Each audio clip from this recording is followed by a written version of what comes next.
بسم الله الرحمن الرحيم ألهاكم التكاثر حتى زرتم المقابر كلا سوف تعلمون ثم كلا سوف تعلمون كلا لو تعلمون علم اليقين لترون الجحيم ثم لترونها عين اليقين ثم لتسألن يومئذ عن النعيم الله أكبر আল্লাহ তাআলা বললেন আলহাকুমুত তাকাসুর,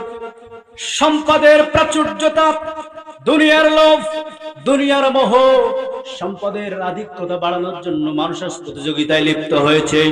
যার একতলা আছে 2 তলা বানাতে চায়, যার 1 কোটি আছে সে 5 কোটি বানাতে ব্যস্ত, যার একটা ভাটা আছে 5টা ভাটা বানানোর জন্য মানুষ আজকে নেশায় মত্ত হয়েছে। জোরে বলেন ঠিক কিনা, আরো জোরে বলেন ঠিক কিনা। আল্লাহ বললেন বান্দারা, এই মানুষগুলি তারা প্রতিযোগিতায় লিপ্ত হতেই থাকবে যতক্ষণ না তাদের কাছে মালাকাল মাউত আসে, যতক্ষণ না তাদের কাছে গড়গড়ানি আসে, যতক্ষণ না তারা কবরে পৌঁছায়। হাত্তা যুরতুমুল মাকাবির, আল্লাহু আকবার। আল্লাহ বললেন বান্দা, যতক্ষণ না মৃত্যু তাদেরকে ধরে, গড়গড়ানি যতক্ষণ না তাদের কাছে পৌঁছায়, ততক্ষণ পর্যন্ত তারা প্রতিযোগিতা করতেই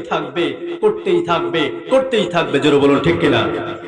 মুহতারাম হাজিরিন, এজন্য আপনাদেরকে বলতে চাই, আজকে বিশ্বের চতুর্দিকে তাকালে, আপনার আমার সমাজের চতুর্দিকে তাকালে যে দৃশ্যটা আমাদের কাছে প্রতীয়মান হয়, আজকে মানুষ সম্পদের নেশায় যেমন পাগল হয়েছে, আজকে মানুষ যেমন ক্ষমতার নেশায় মানুষ পাগল হয়েছে, এই ক্ষমতার পাগল পারা হওয়ার কারণে আজকে স্বৈরাচারে বাংলার জমিন থেকে বিদায় নিয়েছে। চিৎকার করে বলেন ঠিক কিনা। আজ হোক কাল হোক আমাদেরকে মরতেই হবে। মরার থেকে আমাদেরকে কেউ রেহাই দিবে না, আমাদেরকে কেউ বাঁচাইতে পারবে না। সুতরাং সাবধান হয়ে যান, সতর্ক হয়ে যেতে হবে। সম্পদের প্রাচুর্যতা বাড়ানোর জন্য যারা প্রতিযোগিতায় লিপ্ত আছেন, আপনাদেরকে তওবা করতে হবে, নসিহত মানতে হবে, শুনতে হবে যে রব একজন আছেন, সেই আল্লাহ তাআলা আমাদেরকে ধরবেন, আল্লাহ তাআলা আমাদেরকে ধরে জাহান্নামে নিক্ষেপ করবেন। যারা বলেন নাউযুবিল্লাহ। আল্লাহ তাআলা ধরবেন না, এমন ভাবে ধরবেন যে এই ধরার থেকে আমাদেরকে আর কেউ রেহাই দিবে না।